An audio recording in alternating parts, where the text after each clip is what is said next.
প্রিয় দর্শক শ্রোতা ভাই বন্ধুরা, তো আমার এই ভিডিও যা যেখান থেকে দেখছেন আপনাদের আন্তরিক শুভেচ্ছা এবং অভিনন্দন।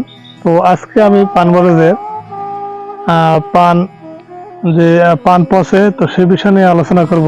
আশা করি আপনারা আমার ভিডিওটি মনোযোগ সহকারে শুনবেন। তো আসলে আমাদের যে রাজশাহী জেলা, তো রাজশাহী জেলার আমাদের বিশেষ করে বাগমারা, দুর্গাপুর আর মোহনপুর থানাতে কিন্তু পান বরজ বেশি। তো এই পান বরজে কিন্তু অনেক সময় বিশেষ করে আপনার এই বর্ষার সময় কিন্তু পানের পাতা কিন্তু বেশি পছন্দ ধরে। তো অনেকে হয়তো বা বিভিন্ন সময় পান পচা রোধ করতে কিন্তু বিভিন্ন রকম কীটনাশক ওষুধ ব্যবহার করে থাকেন, কিন্তু হয়তো আপনারা জানেন কিনা যে পান পচা রোধ করতে হলে কিন্তু কীটনাশকের আগে কিন্তু সবচেয়ে প্রথম একটি কাজ, সেটা হচ্ছে যে মাটির যে একটা গোড় আছে, পানি নিষ্কাশন ব্যবস্থা, সেটা কিন্তু আপনাদের ক্লিয়ার করতে হবে।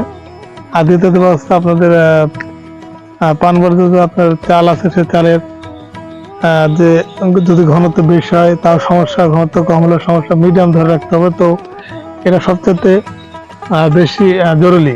তো আরেকটা বিষয় সেটা হচ্ছে যে আপনারা অনেক সময় কিন্তু অনেক পান বর্জ্য যারা খেতাল রয়েছেন তারা কিন্তু অনেক সময় আপনার পর পান বরজ বেঁধে যাওয়ার পর কিন্তু তারা পানিতে কিন্তু মেডিসিন দেয় পান পচা রোধ করতে। আসলে এতে কিন্তু খুব একটা বেশি উপকৃত হওয়া যায় না। তো পান পচা রোধ করতে হলে আপনাদের সবচেয়ে বেশি উপকৃত হবেন সেটা কি, তা আজকে আমি বলবো। প্রথমত আপনারা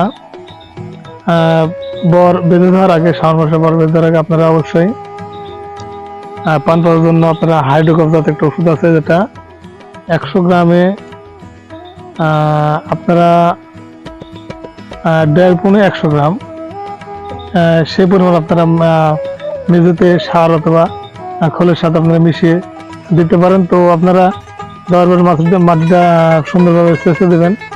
তো এটা দিলে কিন্তু আপনারা অনেক বেশি উপকৃত হবেন এবং আপনার ফল বুঝতে পারবেন যে আসলে পান পচা রোধ হচ্ছে।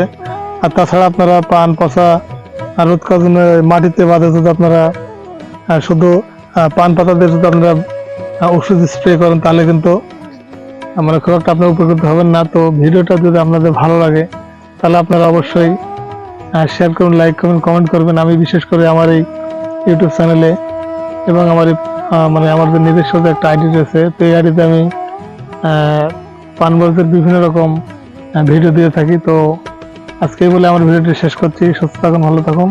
আসসালামু আলাইকুম। কাটো কাটো।